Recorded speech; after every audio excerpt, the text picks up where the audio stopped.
கொஞ்ச நாள் அந்த தியானம் நமக்குள்ள நிரந்தரமா குடியிருக்கிறதுக்கான வாய்ப்பை உருவாக்கியது.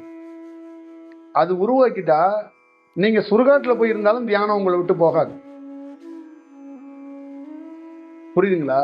அப்ப என்ன ஆகும்னா, காடுகளோ மலைகளோ ஒருத்தருக்கு எப்ப தேவைப்படும்னா, தியானம் ஏதாவது ஒண்ணு பெறணும்னா தான் காடுகள் மலைகள் தேவைப்படும்.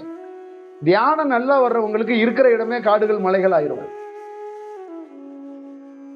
அப்ப நீங்க வண்டியில போறதோ உங்க அலுவலகத்தையோ நீங்க தியானம் பண்ற இடமாக ஈஸியாக மாத்திர முடியும். நீங்க திருப்பரங்குன்றத்துல ஒரு லாட்ஜில கல்யாணத்துக்கு ரூம் போடுவாங்க, இல்ல என்னென்ன மாதிரி செயலுக்கெல்லாம் ரூம் தங்கியிருப்பாங்கன்னு உங்களுக்கு தெரியும். அது கோயிலுக்கு பக்கத்துல உள்ள லாட்ஜ் தான். ஆனா அந்த லாட்ஜுக்குள்ள உட்கார்ந்து ஒரு தியானம் பண்ண முடியுமா? அந்த லாட்ஜுக்குள்ள யாராவது தியானம் பண்ணிருக்காங்கன்னா பண்ணது இல்லை. அப்ப அது லாட்ஜ் இன்னைக்கு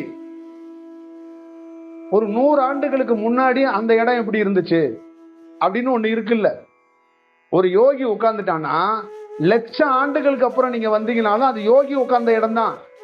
அங்க நீங்க அரமனை கட்டி வைக்கலாம், சுடுகாடை கூட கட்டி வைக்கலாம். ஆனா அது யோகி உட்கார்ந்த இடம்னா அது யோகி உட்கார்ந்த இடத்துக்குள்ள அந்த தன்மை நீங்க யோகி தன்மைக்கு மாறும்போது அவர் உட்கார்ந்த இடம்னா அது வெளிப்படும். அப்ப அது வரைக்கும் என்னன்னா, நமக்கு ஆரம்பத்தில் திருப்பரங்குன்றம் போகும்போது இந்த இடத்துக்குள்ள தங்கணும், ஏதோ ஒரு நல்லா இருக்கு, நமக்கு டிஸ்டர்ப் இல்லை அப்படின்னு நினைச்சுதான் தங்கணும்.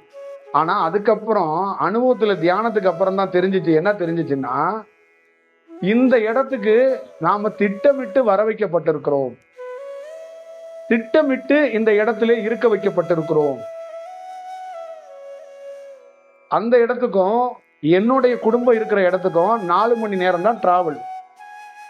திருச்சிக்கு பக்கத்துல இருந்து நான் ஒரு 1 ஹவர்ல ஊருக்கு போயிடலாம். ஆனா பல ஆண்டுகள் தியானம் பண்ணிக்கிட்டு பிஸியா இருக்கிறேன்னு சொல்லிட்டு அங்கேயே உட்கார்ந்துருப்பேன், வீட்டுக்கு போக மாட்டேன். வீட்டுக்கு போறதுக்கான ஒரு சூழலை இந்த பிரபஞ்சம் ஏற்படுத்தி வைக்கல. ஒருத்தர் வீட்டுல இருந்தா தானே வேலை நடக்கும். வீட்டுல இல்லாமே எனக்கான வேலையை பிரபஞ்சம் இப்ப கிடையாது, நான் இன்ஸ்டில் ஏஜ்ல தியானம் பண்ணும் போதே எனக்கு இந்த பிரபஞ்சம் வழிகாட்டிச்சு.